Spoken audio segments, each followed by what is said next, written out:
Hello everyone, welcome to YouTube channel study with notes. I am your educator Khushi and आज की video में हम लोग डिस्कस करेंगे एमबीए का एक और क्वेश्चन पेपर। इससे पहले हम 3 क्वेश्चन पेपर को डिस्कस कर चुके हैं जिसके एग्जाम्स भी आपके हो चुके हैं और ये रहेगा आपका next question paper, fourth question paper, जिसके अंदर जो सब्जेक्ट है that is business research method. Business research method क्या होता है, इसको अच्छे से समझने के लिए आप लोग मेरी पूरी प्लेलिस्ट को फॉलो कर सकते हैं जो मैंने रिसर्च एप्टीट्यूड के नाम से बनाई है। उसमें टोटल आपको 8 वीडियो मिल जाएंगी। तो आप अगर पूरी 8 वीडियोस को टोटली शुरू से लेकर एंड तक सुनते हैं तो आपका जो ये पूरा क्वेश्चन पेपर है वो काफी इजीली आप सोल्व कर पाएंगे। तो ये जो क्वेश्चन पेपर है वो एमबीए का है और एमबीए के अंदर सब्जेक्ट रहेगा बिजनेस रिसर्च मेथड। और जो ये क्वेश्चन पेपर है वो 2022 का जरूरी रहता है ये जानना कि कौन से ईयर का क्वेश्चन पेपर है। तो क्वेश्चन है 2022 का और यूनिवर्सिटी रहेगी MDU Rohtak, that is Maharshi Dayanand university Rohtak का ये क्वेश्चन पेपर है 2022 का एमबीए सेकेंड सेमेस्टर का। सो स्टार्ट करते हैं और इससे पहले मैं आप लोगों को बताना चाहूंगी पैटर्न, जो कि मैं हर एक वीडियो से पहले आपको जरूर बताती हूँ सो दैट कोई न्यू स्टूडेंट आए तो उसको भी पता चल जाए कि क्या पैटर्न रहेगा। तो सबसे पहले जो आपको सेक्शन ए दिया गया होता है उसके 8 क्वेश्चन शॉर्ट होते हैं जिसमें 2 मार्क्स ईच आपको करने होते हैं, दैट इज टोटल 16 मार्क्स का ये आपका पूरा सेक्शन 1 रहता है, सेक्शन ए रहता है। उसके बाद सेक्शन बी होता है जिसमें 4 यूनिट्स आपके पास होती हैं और चारों यूनिट में से आपको टू टू क्वेश्चन पूछे गए होते हैं, मतलब आस्क करते हैं वो 2 क्वेश्चन और आपको कोई एक question from each unit select करना होता है। तो टोटल कितने क्वेश्चन करने हैं, 4 क्वेश्चन आपको हर एक यूनिट में से करनी है। तो 4 क्वेश्चन हर एक यूनिट में से 16 मार्क्स का एक क्वेश्चन रहता है, तो टोटल ये आपकी हो गया 64। तो टोटल अगर हम करें दैट इज 80, दैट मीन्स आपका जो टोटल क्वेश्चन पेपर होता है वो 80 मार्क्स का होता है और 20 रहेंगे आपके इंटरनल मार्क्स। तो इसमें सेक्शन 1 में किसी भी तरह के कोई भी आपको ऑप्शंस नहीं दिए गए हैं, all question are compulsory in section 1। So section 1 में क्वेश्चन देखो, सबसे पहला क्या बोला है, एक्सप्लेन इन ब्रीफ। क्या चीज एक्सप्लेन करनी है, फैक्टर अफेक्टिंग सैम्पलिंग साइज। जो सैंपल का साइज होता है वो आपको बिग रखना है, स्मॉल रखना है, कौन सा रखना है वो डिपेंड करता है बहुत सारे फैक्टर्स पे। जैसे सबसे फर्स्ट फैक्टर तो हम ये देखें कि हमारे पास जो पॉपुलेशन है, जो हमारे पास यूनिवर्स है, उसका साइज कितना है, साइज ऑफ पॉपुलेशन या साइज ऑफ यूनिवर्स हम बोल सकते हैं। तो उसका साइज कितना है, हमें एक्यूरेसी किस लेवल तक चाहिए, अगर हमें ज्यादा एक्यूरेसी चाहिए तो हमें ज्यादा सैंपल सेलेक्ट करने होंगे।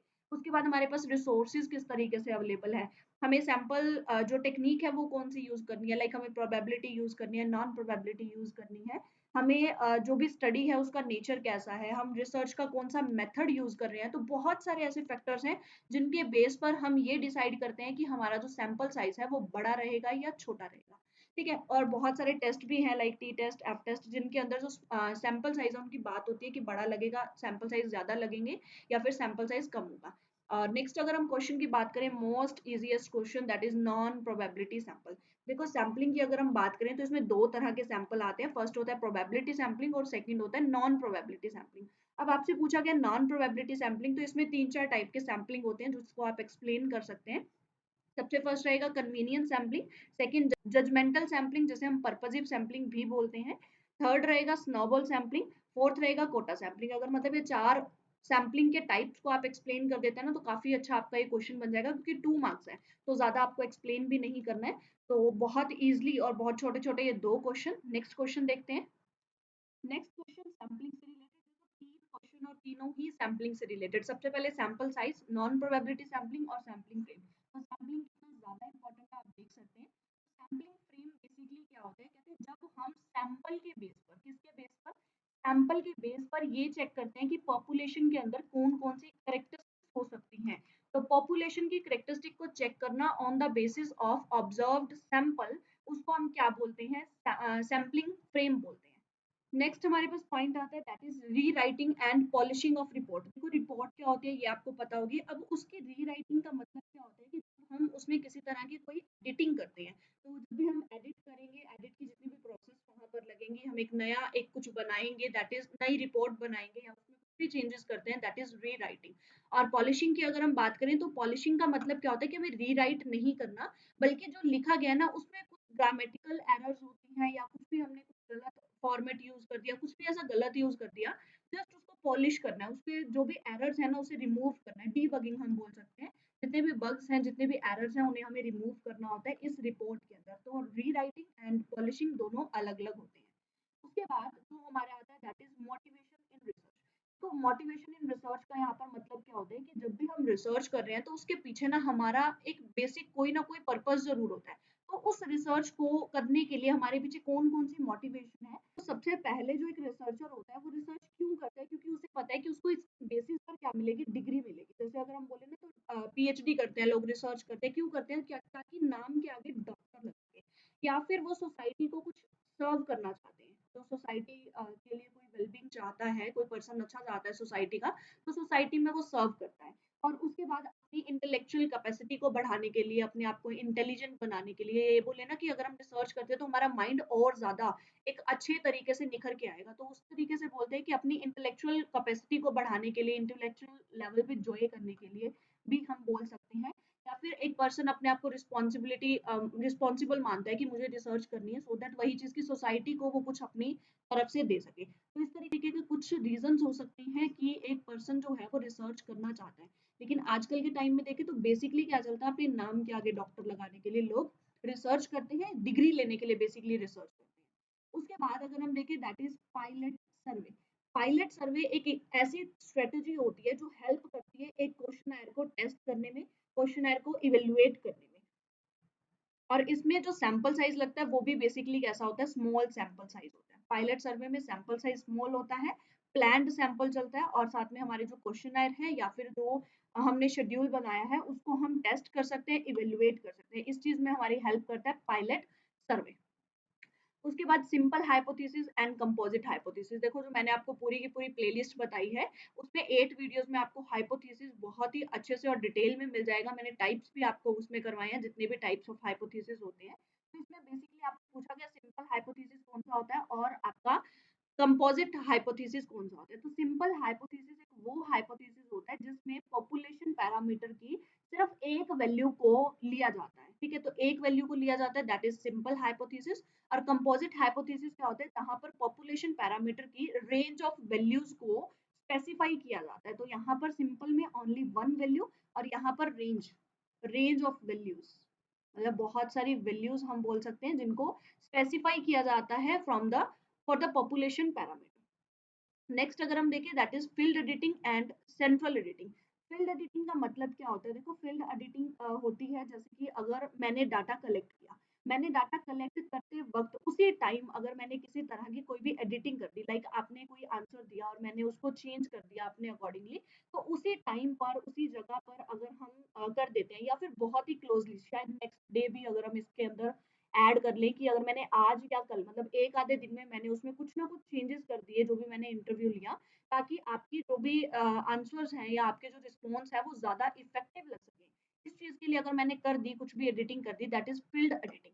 और सेंट्रल एडिटिंग क्या होता है, जब हमें डाटा कलेक्ट हो जाता है हर पर्सन से, जब हमें मतलब एक कलेक्शन ऑफ डाटा हो गया है, बहुत सारे पर्सन से हमें मिल गया, और लास्ट में हम उनके जो भी डाटा कलेक्ट हुआ है उसके एरर्स को खत्म करते हैं, या फिर हम एक तरीके से डाटा को थोड़ा चेंज कर देते हैं, तो उसको हम क्या बोलते हैं, दैट इज सेंट्रल एडिटिंग। जब सारा डाटा हमारे पास कलेक्ट हो जाता है, तो that is the basically concern field editing. उसी दिन या एक आधे दिन छोड़कर हमने डाटे में कुछ मैन्युपुलेशन कर दिया है। लेकिन सेंट्रल एडिटिंग जो होती है वो हमने सारा का सारा डाटा जो हमने कलेक्ट किया है, वो सारा डाटा कंप्लीट कलेक्शन कंप्लीट होने के बाद हम एक कॉमन एडिटिंग करते हैं। ठीक है, और अगर इसमें कोई किसी पर्सन ने गलत आंसर दिया तो उस क्वेश्चन को ड्रॉप भी कर दिया जा सकता है। और अगर हम स्टेजेस भी देखें ना कि पहले कौन सी एडिटिंग होती है और बाद में कौन सी होती है, तो सबसे पहले फील्ड एडिटिंग होती है और उसके बाद हमारी सेंट्रल एडिटिंग होती है।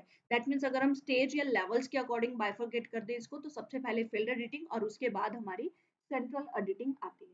ठीक है, उसके बाद अगर हम ये वाला क्वेश्चन देखें जो कि सेक्शन बी के अंदर है, unit number 1, unit number 2, unit number 3 and unit number 4, 4 unit हैं, दो दो क्वेश्चंस आपको दिए गए हैं, आपको कोई एक क्वेश्चन यहाँ पर सेलेक्ट करना है। तो सबसे पहले क्या पूछा गया, that is in your on words, आपको अपने वर्ड्स में बताना है कि बिजनेस रिसर्च क्या होती है और इसके अंदर कौन कौन से टास्क आपको करने होते हैं। तो बिजनेस रिसर्च की अगर हम बात करें तो बिजनेस रिसर्च एक ऐसी प्रोसेस है जिसके अंदर आप बहुत सारी, इन डिटेल हम बोल सकते हैं कि आपको बहुत सारी रिसर्च करनी पड़ती है, बहुत सारी चीजों को फाइंड आउट करना पड़ता है, बहुत सारी एनालिसिस करनी पड़ती है आपके पर्टिकुलर फील्ड में, जो भी आपकी फील्ड होगी। और इसके अंदर अगर हम टास्क की बात करें तो सबसे पहले तो आपको डाटा कलेक्ट करना पड़ता है। हम कॉमनली ले सकते हैं, चाहे आप कोई सब्जेक्ट स्पेसिफिक कर रहे हैं रिसर्च, लेकिन हम नॉर्मली ले लेते हैं कि इसमें जब भी हम डाटा तो कलेक्ट करेंगे ही करेंगे, उस डाटा को हम एनालाइज करेंगे, उससे हम आइडेंटिफाई करेंगे जो हमारी कस्टमर्स की नीड है। अगर हम मार्केटिंग सेगमेंट में चलें तो हमारे कस्टमर्स की नीड क्या है, अगर हम कंपनी साइड में चले जाएं तो कंपनीज को आगे क्या करना चाहिए कि उनकी जो ग्रोथ है वो बढ़ जाए। तो इस तरीके से हम टास्क को भी यहाँ पर क्लासीफाई कर सकते हैं कि बहुत सारे यहाँ पर टाइप्स होते हैं। ओके, उसके बाद क्या बोला गया है next question, that is describe the process of research method. मतलब बिजनेस रिसर्च जो है इसकी प्रोसेस क्या होती है। Do the stage of research process follow the scientific method, की जो हमारी रिसर्च प्रोसेस होती है क्या वो साइंटिफिक मेथड को फॉलो करती है। तो देखो, अगर इन दोनों में से चूज करना होता तो मैं थर्ड क्वेश्चन के साथ जाती, क्योंकि यहाँ पर सबसे पहले तो प्रोसेस पूछी गई है जो कि काफी इजी रहती है आपको। जैसे कि सबसे पहले तो आपको प्रॉब्लम ही आइडेंटिफाई करनी होती है, तो मैंने आपको पूरा वही प्लेलिस्ट में करवा रखा है। सबसे पहले तो आपको प्रॉब्लम आइडेंटिफाई करनी होती है, उसके बाद आप अपने रिसर्च से रिलेटेड कुछ प्लान बनाते हो, डिजाइन बनाते हो, रिसर्च पॉपुलेशन देखते हो, फिर सैंपल पे जाते हो, सैम्पलिंग फ्रेम होता है। इस तरीके से आप डाटा कलेक्शन करोगे, एनालिसिस करोगे, इंटरप्रिटेशन करोगे, लास्ट में आप रिपोर्ट राइटिंग भी करोगे। तो ये सारे स्टेप्स हैं। और साथ ही साथ इन्होंने बोला कि साइंटिफिक मेथड को यूज किया जाता है। तो हाँ जी, बिल्कुल एक स्टैंडर्डाइज्ड अप्रोच होती है, एक बिल्कुल स्टैंडर्डाइज्ड अप्रोच होती है जिसके अकॉर्डिंग रिसर्च प्रोसेस को फॉलो किया जाता है और किया जाना भी चाहिए, सो दैट हमारी जितनी भी हम एक्सपेरिमेंट कर रहे हैं या रिसर्च कर रहे हैं वो बिल्कुल एक स्टैंडर्डाइज्ड मेथड में हो और रिलायबल भी रहे, तो बिल्कुल सही रहेगा। और अगर हम एक साइंटिफिक मेथड को यूज करते हैं ना, तो हमारे एरर्स होने के भी चांसेस जो होते हैं वो कम हो जाते हैं, तो एरर्स भी कम होंगे और हम अपने जो रिसर्च है उसे अच्छे तरीके से कर भी पाएंगे। उसके बाद नेक्स्ट क्वेश्चन अगर हम देखें, दैट इज यूनिट नंबर 2। दो क्वेश्चन मिलेंगे, दोनों में से कोई एक करना है। तो सबसे पहला क्वेश्चन इसमें कौन सा है, describe some of the important research design. कहते हैं रिसर्च डिजाइन हम बनाते हैं, तो उसमें इम्पोर्टेंट रिसर्च डिजाइन कौन सा होता है, जो कि experimental hypothesis testing research study में किया जाता है। तो स्पेसिफिकली आपको बता दिया कि जो रिसर्च डिजाइन आपसे पूछे गए हैं वो experimental hypothesis testing.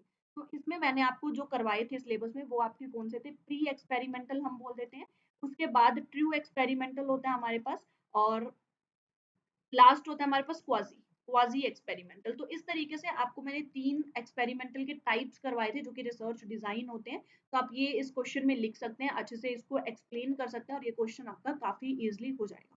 Next question की अगर हम बात करें, that is question number 5, what is the meaning of measurement in research. कहते हैं रिसर्च में जो मेजरमेंट होता है वो क्या होता है, मेजरमेंट का मीनिंग आपसे पूछा गया। उसके बाद यहाँ पर आपको डिफरेंट टाइप ऑफ मेजरमेंट्स दिए भी गए हैं, लाइक यहाँ पर nominal, ordinal, interval and ratio. तो 4 तरह के यहाँ पर जो मेजरमेंट आपको दिए गए हैं, जो स्केलिंग हम बोल देते हैं। तो ये स्केलिंग या मेजरमेंट आपको देखनी है, जिसमें अगर हम सबसे पहले बात करें नॉमिनल, तो नॉमिनल में सिर्फ आपकी जो है वो कैटेगरीज डिफाइंड होती है। सारी चीजें मैंने आपको करवाई हुई है। कैटेगरीज होती है, ऑर्डिनल में ऑर्डर या रैंक देखे जाते हैं, इंटरवल में हमारा डिस्टेंस देखा जाता है, रेशियो में एब्सोल्यूट जीरो की यहाँ पर बात होती है। तो ये चारों चीजें मैंने आपको डिटेल में करवाई हैं। अब देखो, मेजरमेंट में ये 4 चीजें आई हैं, इसके साथ साथ 5-6 टाइप के और भी हमारे मेजरमेंट होते हैं, जिसे हम एटीट्यूडनल एटीट्यूडनल मेजरमेंट स्केलिंग बोलते हैं, जिसमें हमारे थ्रस्टन का स्केल आता है, लिकर्ट का स्केल आता है, रेटिंग होता है, सिमेंटिक होता है, गुटमैन होता है। तो इस तरीके से हमारे लगभग 5 से 6 टाइप के और भी रिसर्च के मेजरमेंट के टाइप्स होते हैं। तो आप उनको भी अच्छे से पढ़ लें, क्योंकि एक बार आपसे नॉमिनल, रियल, ऑर्डिनल पूछा गया है, तो आपको जो नेक्स्ट पूछा जाएगा वो मोस्ट प्रोबेबली आपसे जो गुटमैन स्केल है, लिकर्ट स्केल है और थ्रस्टन स्केल है, सिमेंटिक स्केल है, इन टाइप के स्केल्स के बारे में पूछा जा सकता है। और नेक्स्ट अगर हम देखें यूनिट नंबर 3, तो यूनिट नंबर 3 में क्या पूछा गया, that is clearly explain difference between collection data through the questionnaire and schedule. तो यहाँ पर आपसे जो डिफरेंस है वो पूछा गया है कि क्वेश्चनर क्या होता है एंड शेड्यूल क्या होता है। तो होप सो आपको ये बताने की जरूरत नहीं होगी कि क्वेश्चनर और शेड्यूल में क्या फर्क होता है। बेसिकली जो मेन डिफरेंस है मैं आपको वो बता देती हूँ कि जो क्वेश्चनर है, ये क्वेश्चनर शेड्यूल दोनों का मेन एक जो कॉमन चीज है, that is list of questions. ये दोनों ही क्या होते हैं, लिस्ट ऑफ क्वेश्चंस होते हैं। बट जो क्वेश्चनर होता है वो हमें मिल जाता है। जैसे अगर मैं रिस्पोंडेंट हूँ तो मुझे क्या मिलेगा, वो क्वेश्चनर मिल जाएगा, मैं खुद उसको भरूंगी, चाहे ऑनलाइन मेथड हो चाहे ऑफलाइन मेथड हो, मैं भरूंगी और उस पर्सन को दे दूंगी, जिसे हम इन्यूमरेटर बोलते हैं। और अगर हम शेड्यूल की बात करें तो यहाँ पर जो वो पर्सन होगा जो रिसर्च कर रहा है या जो डाटा कलेक्टर होगा, इन्यूमरेटर होगा, वो खुद आपसे एक एक क्वेश्चन पूछता है कि क्वेश्चन नंबर 1 ये है तो इसका आंसर दो, आप आंसर दोगे, आप उसके सामने बैठे होगे। सेकंड क्वेश्चन ये है, आप इसका आंसर दो। तो वो शेड्यूल होता है और क्वेश्चनर खुद इंसान भर देता है। तो क्वेश्चनर और शेड्यूल में बेसिकली ये डिफरेंस है, तो आप इसको कर सकते हैं। और डाटा कलेक्शन के लिए दोनों ही चीजों को यूज किया जा सकता है, दोनों की अपनी अपनी कुछ फीचर्स हैं। जैसे कि क्वेश्चनर जो है उन पर्सन से हम भरवा सकते हैं जो कि लिटरेट होंगे, जो पढ़े लिखे हैं, और शेड्यूल एक एक क्वेश्चन पूछना पड़ेगा, दैट मीन्स वो पर्सन पढ़े लिखे नहीं है, खुद से वो रिप्लाई नहीं कर सकते। और सेकेंडली अगर हम देखें question number 7, processing of data implies editing, कि हम जब डाटा को प्रोसेस कर रहे हैं दैट मीन्स उसमें कुछ एडिटिंग हो रही है, उसमें कुछ कोडिंग हो रही है, उसको हम क्लासीफाई कर रहे हैं, टेबुलेट कर रहे हैं टेबुलेशन फॉर्म में या टेबल की फॉर्म में उसे प्रेजेंट कर रहे हैं, तो इसे हम क्या बोलते हैं, प्रोसेसिंग बोलते हैं। तो इस मेन जो लाइन है इसके बारे में बोला गया कि describe in brief these 4 operating points. तो आपको पहला पॉइंट है editing, second coding, third classification and fourth is tabulation. आपको ये चारों टर्म्स को अच्छे से एक्सप्लेन करना है विद सिग्निफिकेंस, दैट मीन्स इनकी इंपॉर्टेंस क्या है। तो आपको साथ साथ इंपॉर्टेंस भी बतानी है, each in context of the research study. तो आपको रिसर्च स्टडी में इसकी इंपॉर्टेंस और साथ ही साथ आपको इन सारे पॉइंट्स को अच्छे से एक्सप्लेन करना है। उसके बाद अगर हम देखें दैट इज यूनिट नंबर 4, और यूनिट नंबर 4 में आपको दो चीजें दी गई हैं, that is cluster analysis and conjoint analysis.